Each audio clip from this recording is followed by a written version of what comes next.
안녕하세요. 생명보험 모집인 시험 제3편 생명보험과 제4편 재산보험 같이 공부할 최돈호라고 합니다.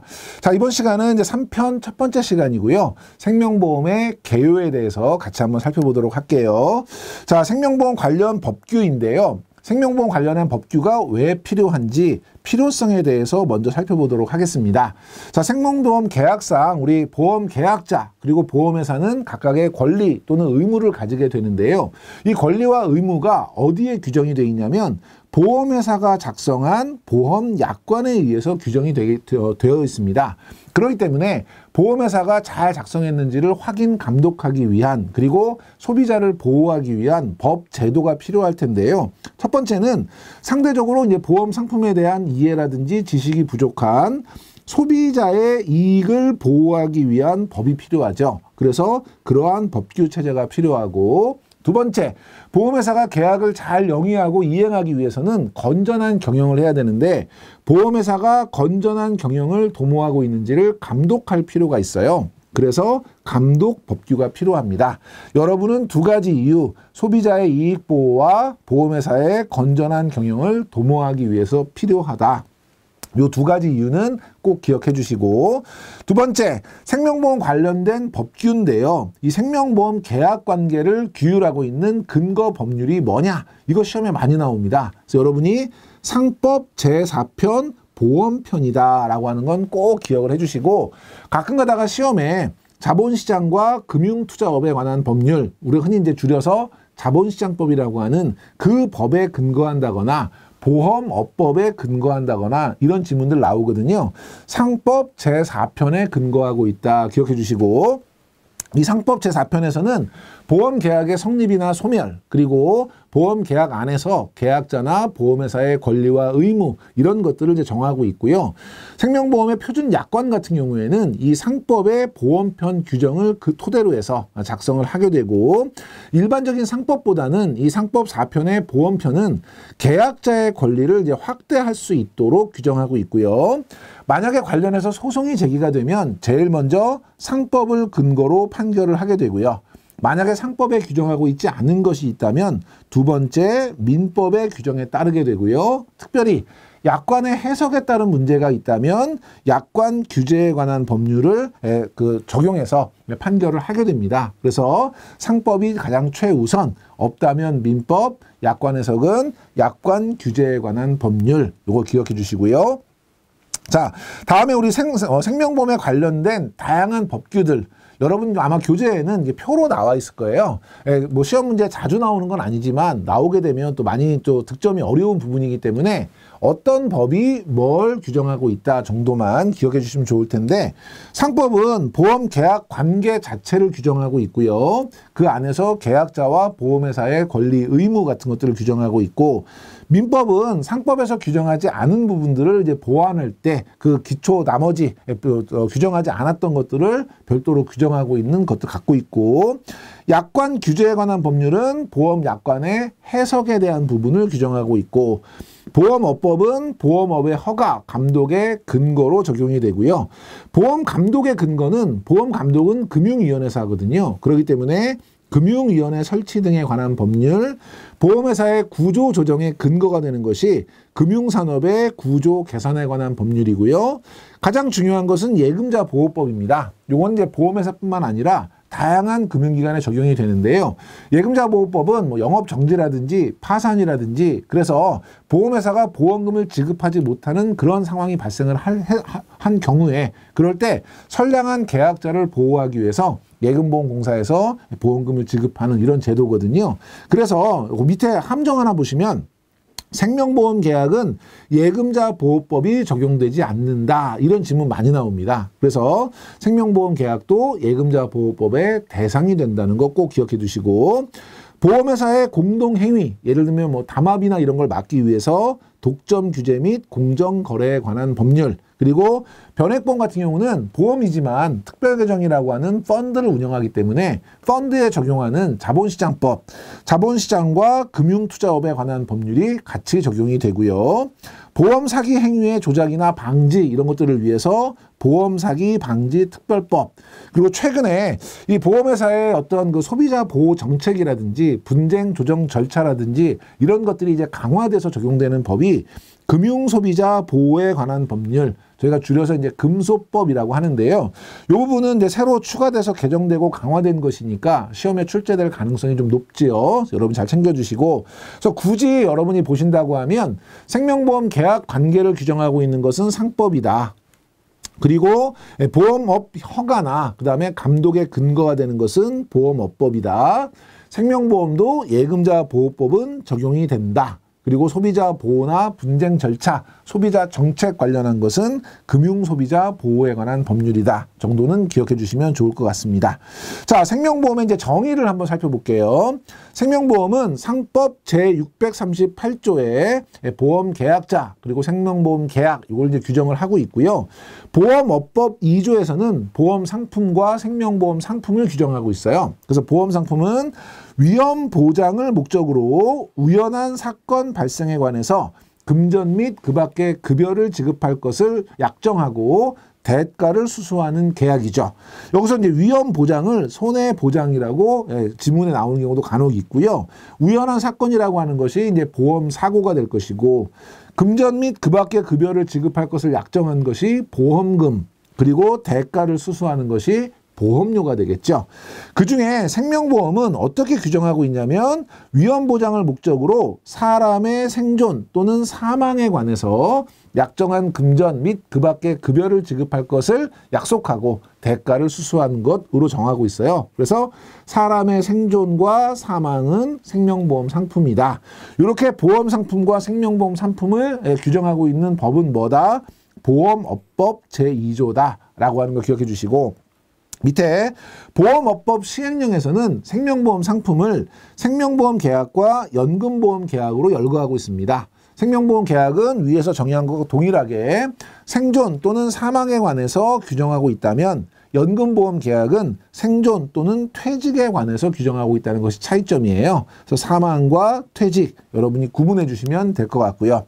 생명보험하고 손해보험 너무 확연하게 다른 보험이지만 또 일반인들은 잘 구분을 못하는 경우들이 많아서 시험 문제에는 이게 의외로 많이 나옵니다. 여러분이 잘 기억해 주셔야 되는 부분인데요. 사람의 생사에 관한 것이냐, 재산 손해에 관한 것이냐, 이것이 가장 기본적인 특징일 텐데, 보장 대상은 생명보험은 사람의 생존 및 사망이고요. 손해보험은 재산상의 손해입니다. 예, 그런데 간혹 가다가 저 손해보험 들고 있는데 사람의 신체 담보하던데요, 이런 의심을 갖고 계신 분이 있어요. 그 부분은 4편에 제3보험 부분이 중복되기 때문에 그렇다라고 이해하시고, 원칙적으로는 사람의 생존 사망은 생명보험, 재산 손해는 손해보험 이렇게 이해하시면 될 것 같고요. 보상 원칙은 생명보험 같은 경우는 정액으로 보상합니다. 그래서 수술 한번 하는데 얼마, 뭐 입원하시면 하루에 얼마 이런 식으로 정액인데, 실손보상, 손해보험은 실제 손해를 보상하죠.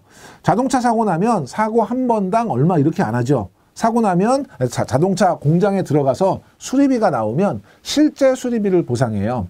손해보험의 기본적인 원칙은 이득 금지의 원칙, 보험을 가지고 이익을 얻을 수 없다는 거예요. 그래서 손해가 난 부분을 원상 복구시켜주는 그런 개념이기 때문에 실손 보상을 하는데요. 지금 이제 우리 생명보험 같은 경우는 실손 보상이 어려운 이유가 사람의 신체에 대해서 우리가 가격을 매길 수가 없죠. 자동차 문짝 150만 원, 그러니까 실제 손해 150만 원 보상할 수 있지만 사람 팔 한쪽 얼마가 없잖아요.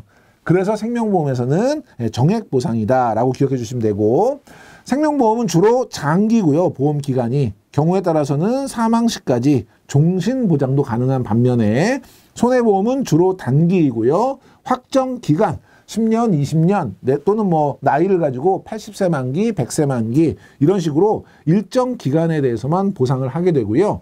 당연히 생명보험은 생명보험 회사에서, 손해보험은 손해보험 회사에서 취급하고 있습니다. 밑에 보시면 생명보험 상품은 실손 보상을 주된 보상 원칙으로 한다. 생명보험은 실손이 아니고 정액, 손해보험이 실손이고요. 생명보험 계약은 보험기간이 단기이고 손해보험 계약은 장기이다. 앞뒤가 좀 바뀌어야 되는 거죠. 그래서 이런 식으로 생명보험과 손해보험 계약을 비교하는 문제 많이 출제되고 있기 때문에 요 페이지는 여러분이 꼭 잘 기억해 주시면 좋을 것 같고요. 자, 생명보험 계약의 특성인데요. 여기서는 3가지 정도의 문제 유형을 좀 기억해 주시면 좋을 것 같아요. 첫 번째는 다음 중 생명보험 계약의 특성으로 바르지 못한 것은 1번 무슨성, 2번 무슨성, 3번 무슨성 하면 큰 제목을 기억하셔야 되고요. 두 번째, 다음 중 생명보험 계약의 특성에 대한 설명으로 맞는 것은 틀리는 것은 하면 어떤 특성에 대해서 설명하면서 지문을 다르게 이렇게 나오는 경우가 있고, 마지막 3번째 유형은 박스 안에다가 어떤 걸 쭉 써놓고 얘는 생명보험 특성 중에서 누구냐 그래서 찾아라 이런 문제가 나올 수 있겠죠. 그러니까 여러분이 큰 제목도 유심히 보셔야 되고요. 각각의 세부적인 내용들 꼼꼼하게 비교하시면서 챙겨보시면 좋을 것 같아요. 첫 번째, 유상 쌍무 계약이에요. 이거는 용어를 여러분이 잘 눈여겨보시면 유상계약이라는 건 뭐예요? 무상이 아니니까 공짜가 아니라는 거죠. 서로 돈이 왔다 갔다 하는 금전 거래를 수반하는 그런 계약이라는 뜻이고요. 쌍무계약. 쌍무계약의 반대가 편무계약이잖아요. 한쪽에만 의무가 있는 거. 쌍무는 둘 쌍자니까 양쪽에 의무가 있다는 뜻이에요. 그러니까 돈이 왔다 갔다 하는 양쪽에 의무가 있는 계약이다. 이런 뜻입니다. 그럼 어떤 의무가 있을까요? 계약자는 보험료를 납입해야 되는 보험료 납입 의무가 있고요. 보험회사는 사고가 났을 때 보험금을 지급해야 되는 보험금 지급 의무가 있겠죠. 예, 돈이 왔다 갔다 하는 2개의 의무가 있는 계약이고요. 두 번째, 불요식 낙성 계약이에요. 불요식은 뭐예요? 특정한 절차나 형식 같은 게 없다는 거죠. 우리가 사실상 요식 계약하라는 말을 사용하는데 업무적으로 편의를 도모하기 위해서 뭐 청약서를 쓴다거나 증권을 발행한다거나 이런 형식을 갖추고는 있지만 실제 생명보험 계약은 이런 요식을 요하지 않는 거죠. 대신에 낙성은 승낙할 낙자 그리고 이룰 성자니까요. 두 당사자가 서로 승낙하면 계약이 만들어지는 거예요. 특별한 형식 없이. 이걸 저희가 어떻게 표현하냐면 계약자가 저 보험계약 할게요 라고 계약을 요청하는 이걸 청약이라고 하죠. 계약자가 청약을 하게 되면 보험회사가 심사를 통해서 그 계약을 인수를 하면 승낙을 하면 그러면 그 두 사람의 한 사람의 청약과 한 사람의 승낙 그걸로 계약이 성립되는 불요식 낙성 계약이에요. 시험에 역시 요식 계약이라고 나온다거나 보험증권교부가 성립 요건이라고 한다거나 아니면 보험료 납입 여부가 중요한 성립 요건이라거나 이런 지문들이 많이 나오고 있거든요. 그러니까 증권 없어도 된다. 보험료 납입 상관없다. 얘는 불요식 낙성 계약이다. 이렇게 기억해 주시고 부합계약성 시험에 많이 나오는데요. 이 부합계약성은 어디에 딱 붙어 있다. 또는 어디에 딱 적합하다 이런 거예요. 보험계약은 어디에 딱 적합할까요? 보험계약의 모든 권리 의무는 어디에 적혀 있죠? 약관에. 그래서 보험회사가 미리 정한 정형화된 약관에 따르는 거예요. 그러면 미리 보험계약은 보험회사가 정해놓은 약관 이대로 진행할 거니까 계약자는 약관을 보고 마음에 들면 계약을 하시고 마음에 안 들면 계약을 안 하시는 거예요. 중요한 건 약관을 전체로서 동의하거나 그럼 계약하시는 거고 거절하는 선택, 계약 안 하시는 선택만 하는 것이지 일부만 동의한다거나 일부만 거절하는 것은 불가능하고요. 그러면 계약자 입장에서는 보험회사가 일방적으로 만든 약관에 의해서 계약이 이루어지니까 혹시라도 불이익을 받을 수 있겠죠. 그렇기 때문에 약관의 해석에 있어서 만약에 다툼이 있다. 이런 경우에는 보험자의 불이익, 결국 만든 사람에게 불이익이 있도록 판결하고 해석한다. 이런 얘기라서 이것도 보험자, 작성자에게 불이익이 있는 것이지 계약자에게 불이익이 있도록 해석하지는 않는다. 기억해 주시고요. 그 다음에 이제 사행계약성인데요. 우리가 사행성이 있다라는 뜻은 뭐예요? 크게 이제 2가지 의미예요. 하나는 일어날지 안 일어날지 모르는 거에 배팅하는 거죠. 로또, 제가 1등 당첨될지 안 될지 모르는데 사는 거잖아요. 혹시나 해서. 이걸 우리 사행성이 있다고 하는데 두 번째는 뭐예요? 작은 돈으로 큰 걸 먹고 싶은 거죠. 로또 5,000원 내고 수십억을 내가 가지겠다는 기대를 하는 거잖아요. 보험은 이런 사행적인 부분이 있다. 첫째, 일어날지 일어나지 않을지 모를 사고에 대비하기 때문에 첫 번째 조건에 부합하는 것이고 두 번째, 작은 보험료를 내고 큰 보험금을 받을 걸로 기대하기 때문에 사행성이 있는 것이죠. 그래서 첫 번째 보시면 보험금 지급 책임이 장래의 우연한 사고, 그래서 일어날지 안 일어날지 모르는 거에 배팅하는, 그리고 적은 보험료로 큰 보험금을 받으려고 하는 사행성이 있는데, 보험 같은 경우는 위험에 대비해서 경제적 안정을 추구하는 소극적인 이익 추구 행위예요. 그래서 우리가 이제 적법한 금융제도로 보는 것이고, 반면에 도박 같은 경우에는 요행을 바라고 자산의 축적, 한꺼번에 일확천금을 노리는 적극적인 이익 추구 행위죠.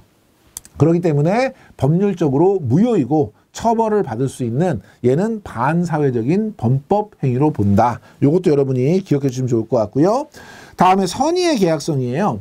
보험계약은 앞에서 보신 것처럼 사행계약성이 있기 때문에 서로 간에 신의성실의 원칙이 있지 않으면 굉장히 어렵죠. 예, 위험한 그런 계약이 될 수 있어서 그 계약의 체결과 이행에 있어서 신의성실의 원칙에 따라서 계약이 이행이 돼야 되고요.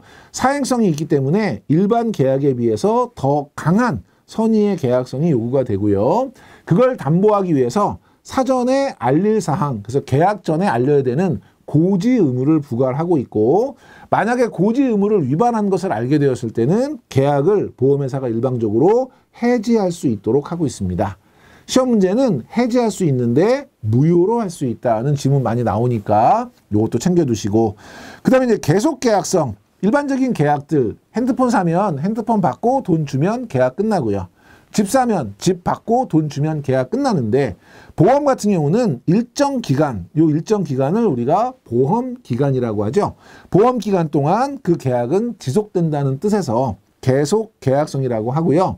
그러면 보험 기간 동안에 보험 계약자는 보험료 납입을 계속 해야 되죠. 보험료를 납입해야 되는 보험료 납입 의무하고, 그 다음에 만약에 그 계약 이후에 보험회사에 알려야 할 사항이 있으면 알려줘야 되는 통지 의무 같은 것들을 갖게 되고요.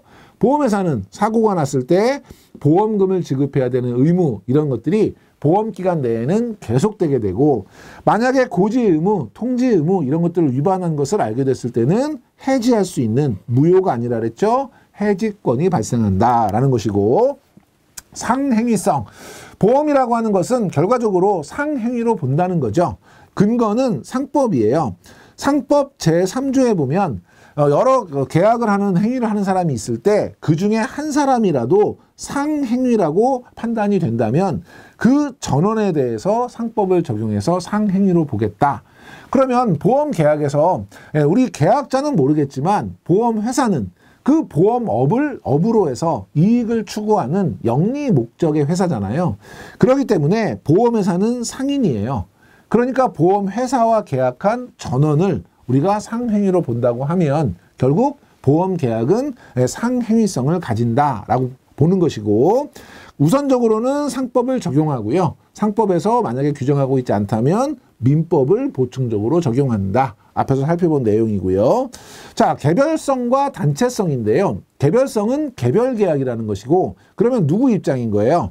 계약자의 입장에서 보면 자신의 위험을 대비하기 위해서 보험회사와 하는 개별계약이에요. 그렇기 때문에 개별성을 가지는 건데, 반대로 보험회사의 입장에서 보면 여러 계약자와 계약을 하는 다수와의 보험계약이에요. 그렇기 때문에 단체성이죠. 그러니까 보험계약은 개별성도 가지고 있고 단체성도 가지고 있어서 모두 존재한다. 시험 문제에는 둘 중에 하나만 적용이 된다고 시험 문제가 나올 수 있겠죠. 그런 부분 여러분 염두에 두시고, 다음에 생명보험은 무형의 상품입니다. 눈에 보이지 않는 상품이죠. 그래서 간혹 가다가 뭐 청약서, 약관 이런 것들이 적용되는 유형의 상품이다라는 지문이 나오는데 틀린 지문이고요. 형태가 보이지 않는 상품을 우리가 구매를 하기 때문에 구매 효과를 즉시 느끼기가 어렵겠죠. 예를 들면 핸드폰 사면 신나잖아요. 바로. 우리 집 사면 바로 신나잖아요. 그런데 보험 같은 경우에는 내가 보험을 가입한다고 해서 효용이 느껴지지 않죠. 눈에 보이지도 않고. 그 효용은 언제 느껴지죠? 사고가 발생해서 보험금을 받았을 때 느껴지는 것이기 때문에.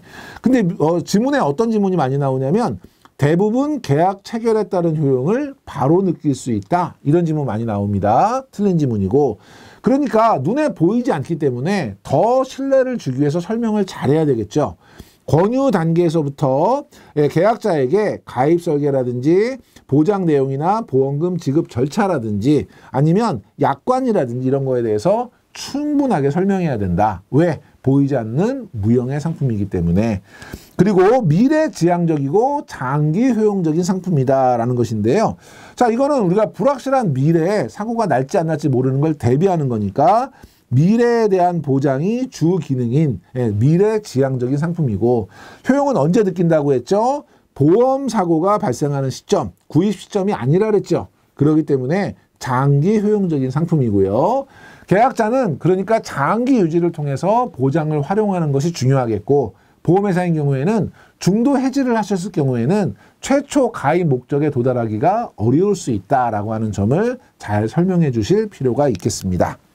다음에 다양한 설계가 가능한 상품, 고객의 라이프 사이클에 맞춰서 필요한 위험 보장 그리고 재정 설계 이런 것들이 가능한 맞춤형 상품으로 제공이 될 수 있고요. 수요가 비자발적인 상품, 앞에서 말씀드렸던 것처럼 계약자의 특성에 맞도록 보장 내용이라든지 보험료라든지 이런 것들을 이제 맞춤형으로 설계를 해야 되는데, 소비자가 스스로 설계하기에는 굉장히 복잡하고 어렵지요.